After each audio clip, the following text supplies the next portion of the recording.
Hi guys, my name is Josie and I'm a museum educator here at the DAR Museum. Today I'm standing in our special exhibit, Fighting for Freedom, Black Craftspeople in the Pursuit of Independence, to tell you about one of my favorite objects in the exhibit.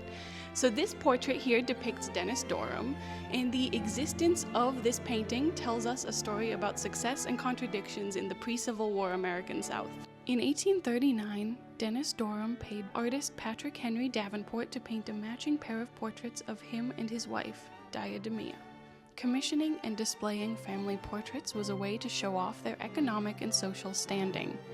Doram was born enslaved on the estate of Thomas Barbie in Danville, Kentucky in 1796. Barbie's will specified that the children at his estate would be taught reading, writing, and mathematics, and that they would be freed when they turned 31. This was possible due to a 1794 Kentucky law allowing enslavers to free enslaved people in their will. After coming of age and being released from slavery, Doram started operating a rope business independently and began purchasing and farming his own land. In 1830, he married Diademia, who he probably met sometime after being freed. His successful businesses allowed him to accumulate the wealth necessary to build a home for his family and achieve elevated social standing in his community. At this time, it was unusual for Black Americans to reach this level of success. With success, though, came contradiction. For farmers at the time, owning enslaved laborers signaled success and means. The Dorams were no exception, enslaving at least one person in 1860.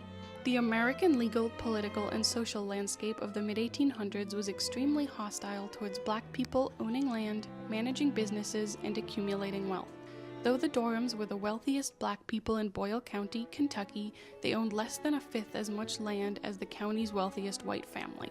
The Dorams had 12 children and used their wealth and social standing to give them the tools to succeed.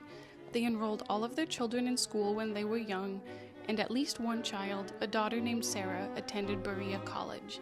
Several of their children, Joshua, Thomas, Robert, and Susan, went on to operate their own successful businesses. Their grandson, Thomas Madison Doram, would become the second Black person to earn a doctorate in veterinary medicine in the United States. Dennis Doram's life journey from enslavement to businessman, farmer, and enslaver offers a unique perspective on the American experience. He defied legal and social odds stacked against Black Americans to not only build wealth and success for himself, but to pass these privileges on to his children and future generations. That success, though, depended in part on the suffering of the people enslaved on his farm. See Doram's portrait on display in the exhibit Fighting for Freedom, Black Craftspeople and the Pursuit of Independence at the DAR Museum until December 31st.